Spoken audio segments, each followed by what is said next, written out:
ओम शांति। 29 सितंबर 2022। बाबा के महावाक्य।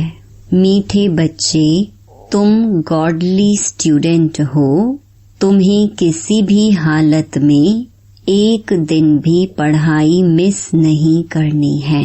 पढ़ेंगे लिखेंगे तो बनेंगे नवाब। प्रश्न, जिन बच्चों का मुरली पर पूरा अटेंशन है उनकी निशानी क्या होगी? उत्तर, जो अटेंशन देकर रोज मुरली सुनते हैं वही अच्छी तरह से जानते हैं बाप कौन है और क्या है, क्योंकि बाप के महावाक्य हैं कि जो हूँ जैसा हूँ मुझे कोटों में कोई ही पहचानते। अगर पढ़ाई में अटेंशन नहीं तो बुद्धि में बैठ नहीं सकता कि यह श्रीमत हमें भगवान दे रहा है। वह सुना अनसुना कर देंगे। उनकी बुद्धि का ताला बंद हो जाता है। वह बाप के फरमान पर नहीं चल सकते हैं। गीत, छोड़ भी दे आकाश सिंहासन। ओम शांति। बच्चे अभी समझते हैं कि हम ज्ञान सागर के बच्चे ज्ञान सागर द्वारा अभी इस सारी सृष्टि चक्र व ड्रामा के आदि मध्य अंत को जान गए हैं। दुनिया में तो और मनुष्य है नहीं जिसकी बुद्धि में यह ड्रामा हो। तुम्हारे में भी सब एक जैसा नहीं जानते हैं। तुम बच्चे जानते हो यह भारत अविनाशी खंड है। यह भारत ही सच खंड और झूठ खंड बनता है।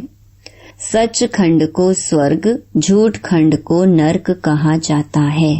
यहाँ कई बच्चे समझते हैं यह ज्ञान तो हम रोज सुनते हैं, कोई नई बात थोड़ी है। नॉलेज को पूरा धारण नहीं करते हैं। तुम गॉडली स्टूडेंट हो। पढ़ाई एक दिन भी मिस नहीं करना है। यही पढ़ाई वैल्यूबल है।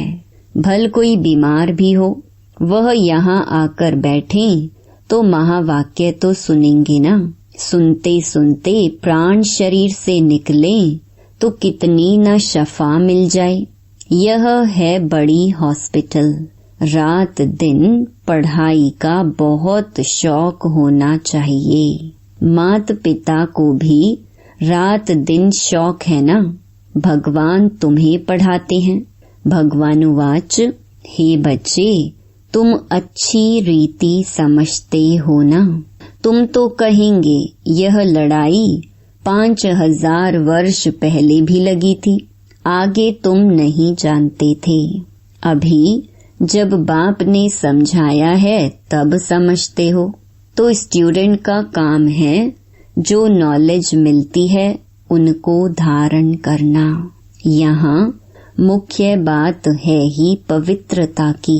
आत्मा जो आयरन एज में आकर काली बन गई है, खाद पड़ गई है, उसको निकालना है। तुम आत्माओं को अंदर में ख्याल आना चाहिए शिव बाबा हमारे साथ बात कर रहे हैं, तो आत्म अभिमानी बनना पड़े। आत्म अभिमानी यहाँ परम पिता परमात्मा ही बनाते हैं और कोई की ऐसी ताकत नहीं जो ऐसे आत्म अभिमानी बन बैठकर समझाएं। भल कहते हैं हम ईश्वर हैं, फलाना हैं, परंतु जानते कुछ भी नहीं। तुम्हारी बुद्धि में है हम सारे सृष्टि चक्र के आदि मध्य अंत को जानते हैं। धारणा करने वालों में भी नंबरवार तो है ना सिर्फ यहाँ, लेकिन जो भी सेंटर हैं वहाँ भी नंबरवार हैं। स्टूडेंट कभी एक समान नहीं होते। कोई मास में 20 दिन आते, कोई एक्यूरेट आते होंगे। भल कोई कहाँ भी जाते हैं, परंतु वहाँ भी रेगुलर पढ़ना है। अगर मुरली नहीं पढ़ते हैं तो एब्सेंट डाली जाती है। अगर मुरली जाती है, पढ़ते हैं तो एब्सेंट नहीं कहेंगे। और कोई स्कूलों में ऐसे नहीं होता है। यहाँ बाहर जाने से उनको कुछ न कुछ पढ़ने के लिए देंगे। अगर कोई हॉस्पिटल में है, वहाँ भी जाए, तुम उनको मुरली सुना सकते हो। यह मोस्ट वैल्यूबल नॉलेज है। यह तो जानते हैं, जितने अभी पास होंगे उतने कल्प कल्पांतर पास होंगे। यह बड़ी भारी पढ़ाई है, इसमें बड़ा अटेंशन चाहिए। ऐसे बहुत बच्चे हैं जिनको माया एकदम नाक से पकड़ लेती है, फिर भी याद नहीं रहता कि मैं गॉड फादरली स्टूडेंट हूँ। गाया भी जाता है, गज को ग्राह ने खाया। यहाँ की बात है। कुसंग मिलने से खाना आबाद होने के बदले बर्बाद हो जाता है। बहुत थोड़े हैं जो अटेंशन से पढ़ते हैं। बाप कहते हैं, मैं जो हूँ, जैसा हूँ, विरला कोई मुझे समझ सकते हैं। अनपढ़ बच्चों को कोई बात कहो तो एक कान से सुन दूसरे से निकाल देते हैं। भगवान के हमको डायरेक्शन मिले हैं, वह बुद्धि में नहीं रहता है। पूरा योग न होने कारण माया बुद्धि को ताला लगा देती है। यह दंड पड़ जाता है क्योंकि फरमान पर नहीं चलते हैं। बाबा कहते हैं, मैं इतनी दूर से आया हूँ तुमको पढ़ाने। तुम श्रीमत को मानते नहीं हो, फिर तुम्हारी क्या गति होगी। भगवान खुद बैठ पढ़ाते हैं, आज्ञा करते हैं, ऐसे नहीं कि प्रेरणा करते हैं। इसमें प्रेरणा की बात नहीं। यह तो ड्रामा बना बनाया है, अनादि है।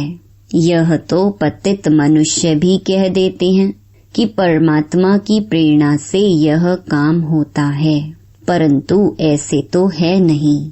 ड्रामा का राज कोई भी साधु संत नहीं जानते हैं। बाबा ने आगे भी कहा था, एक विराट रूप का बड़ा चित्र बनाओ विष्णु का। वो लोग तो रॉन्ग बना देते हैं। देवता, क्षत्रिय, वैश्य, शूद्र भी दिखाते हैं। डिटेल में नॉलेज कुछ भी नहीं जानते, सिर्फ ऐसे ही कह देते हैं, अर्थ कुछ भी नहीं समझते। विराट रूप नामी ग्रामी है, वह भी बड़ा बनाना चाहिए।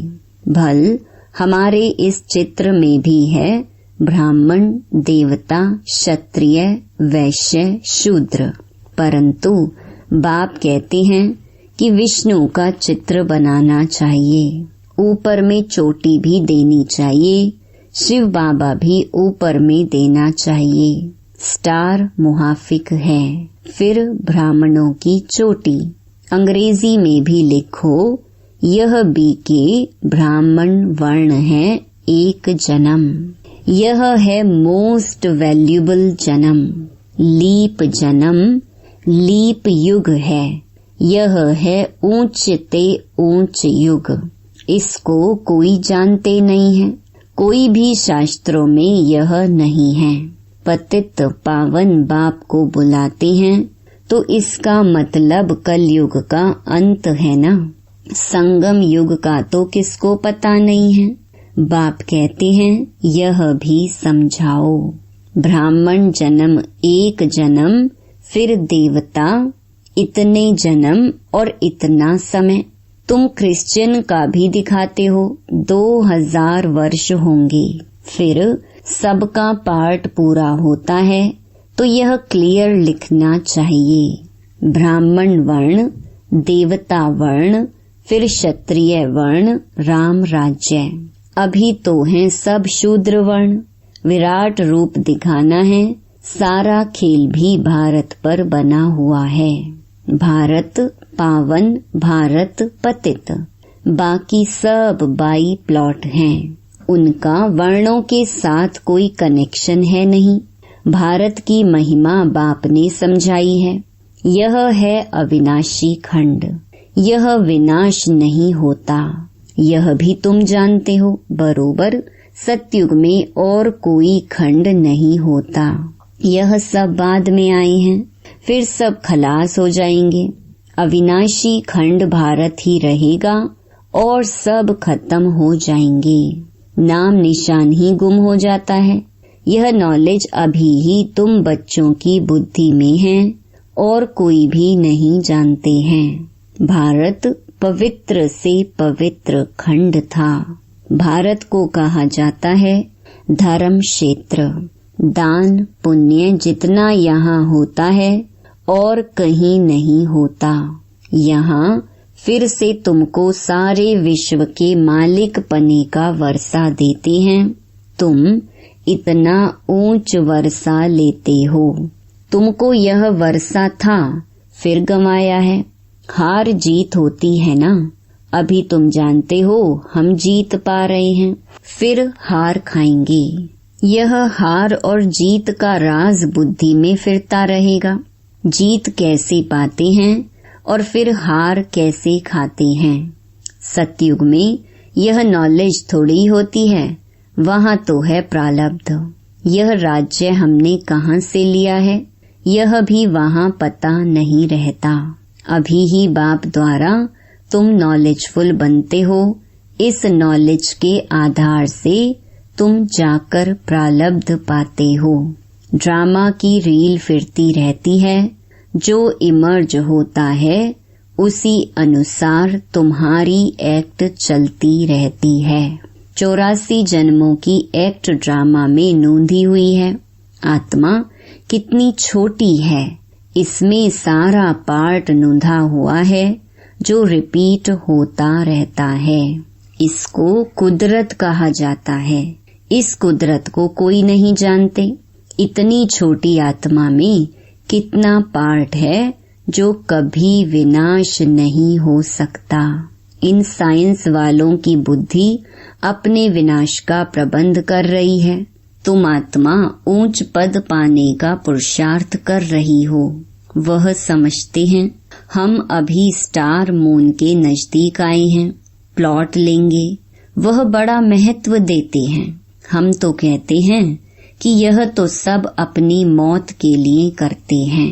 तुम बच्चे जानते हो यह सब तैयारी हो रही है स्वर्ग के गेट खोलने के लिए।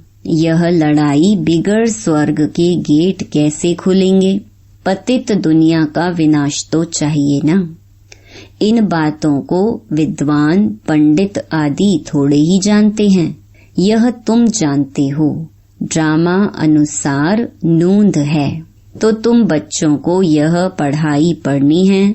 कोई तो सुनते सुनते पढ़ते पढ़ते खत्म हो जाते हैं।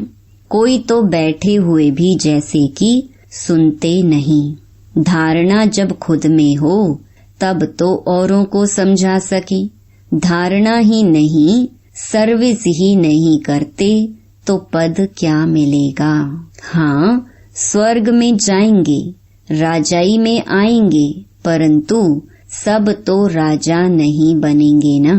पढ़ेंगे लिखेंगे होंगे नवाब। जो नहीं पढ़ेंगे पढ़ाएंगे तो भरी ढोनी पड़ेगी। यह तो होना ही है। जाकर चाकरी करेंगे, राजाई में आएंगे, परंतु चाकरी करेंगे ना। प्रजा तो ढेर बनती जाती है, लाखों की अंदाज में बनती है। उनके भी तो नौकर चाकर होंगे ना। प्रदर्शनी में तो बहुत सुनेंगे, कुछ न कुछ बुद्धि में बैठेगा। आएंगे भी वही जो स्वर्ग में रहने वाले होंगे। सन्यास धर्म वाले थोड़े ही आएंगे। जो थोड़ा बहुत सुनेंगे वह तो प्रजा में आ ही जाएंगे। योग तो लगाते नहीं। विकर्म विनाश तो हो न सके तो पद कहाँ से मिलेगा। तो बच्चों को सारा राज समझाया जाता है। यह राजधानी स्थापन हो रही है। स्थापना जरूर संगम पर ही होगी ना। बाप कहते हैं मैं आता ही हूँ कल्प के संगम युग पर उन्होंने फिर युगे युगे लिख दिया है, तो भी 4 युग अथवा 5 युग कहो, फिर भी इतने अवतार क्यों दिखाए हैं? परशुराम अवतार, कच्छ मच्छ अवतार, परशुराम अवतार के लिए फिर दिखाते हैं कि कुल्हाड़ी उठाए सब क्षत्रियों को मारा। बाप कहते हैं, यह कैसे हो सकता है? क्या भगवान ने इतनी हिंसा कुल्हाड़ी से किया? मनुष्य तो जो सुनते सब सत्य सत्य करते रहते हैं, असत्य बात को भी सत्य मान लेते हैं। बाप कहते हैं कि यह सभी असत्य बातें हैं, सत्य कोई भी है नहीं। किसको कहो तो बिगड़ पड़ते हैं। बाप कहते हैं कि युक्ति से काम लो। चूहा ऐसी युक्ति से काटता है जो सारा मांस खा जाता है, मालूम ही नहीं पड़ता है। तुम बच्चों को बड़ी युक्ति से चलना चाहिए। बाप तो बहुत अच्छी रीति समझाते हैं, परंतु कोई धारणा भी तो करे। मुख्य बात है ही एक। बाप कहते हैं, माँ में कम याद करो तो तुम्हारे विकर्मों का बोझा खत्म हो जाए। सिवाय योग अग्नि के खाद निकल ना सके, नहीं तो कड़ी सजा खानी पड़ेगी। तुम्हें तो पास विद ऑनर बनना है। प्रजा तो बहुत बनती है नंबरवार, बाकी राजाई के लिए मेहनत चाहिए, श्रीमत पर चलना चाहिए। बहुत चलते चलते पढ़ाई छोड़ देते हैं। अरे गॉड फादर बैठा है, जहाँ जीना है ज्ञान अमृत पीते रहना है। यह पढ़ाई है। पढ़ते पढ़ते फिर नई दुनिया में ट्रांसफर हो जाएंगे। क्लास नंबर वार ट्रांसफर होता है ना। यहाँ भी सारा पुरुषार्थ पर मदार है। कहते हैं, हे पतित पावन आओ, तो जरूर कलयुगी पतित दुनिया का अंत हो, तब तो आई। बाप कितना अच्छी रीति समझाते हैं। दुनिया में ब्लाइंड फेथ होने कारण जिसने जो सुनाया सत्य सत्य करते रहते हैं, समझते कुछ भी नहीं। अच्छा, मीठे मीठे सिकिलधे बच्चों प्रति मात पिता बाप दादा का याद प्यार और गुड मॉर्निंग। रूहानी बाप की रूहानी बच्चों को नमस्ते। धारणा के लिए मुख्य सार। पहला, बाप की आज्ञाओं का उल्लंघन नहीं करना है, कुसंग से बचना है, रोज मुरली जरूर पढ़नी व सुननी है। दूसरा, विकर्मों का बोझा समाप्त करने के लिए याद में रहना है। जब तक जीना है ज्ञान अमृत पीते रहना है। वरदान, विनाश के पहले एवर रेडी रहने वाले समान और संपन्न भव। विनाश के पहले एवर रेडी बनना ही सेफ्टी का साधन है। अगर समय मिलता है तो संगम युग की मौज मनाओ, लेकिन रहो एवर रेडी, क्योंकि फाइनल विनाश की डेट कभी भी पहले मालूम नहीं पड़ेगी, अचानक होना है। एवर रेडी नहीं होंगे तो धोखा हो जाएगा। इसलिए एवर रेडी रहो।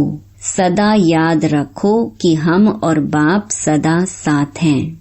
जैसे बाप संपन्न हैं, वैसे साथ रहने वाले भी समान और संपन्न हो जाएंगे। समान बनने वाले ही साथ चलेंगे। स्लोगन, जिनका स्वभाव निर्मल है उनके हर कदम में सफलता समाई हुई है। ओम शांति।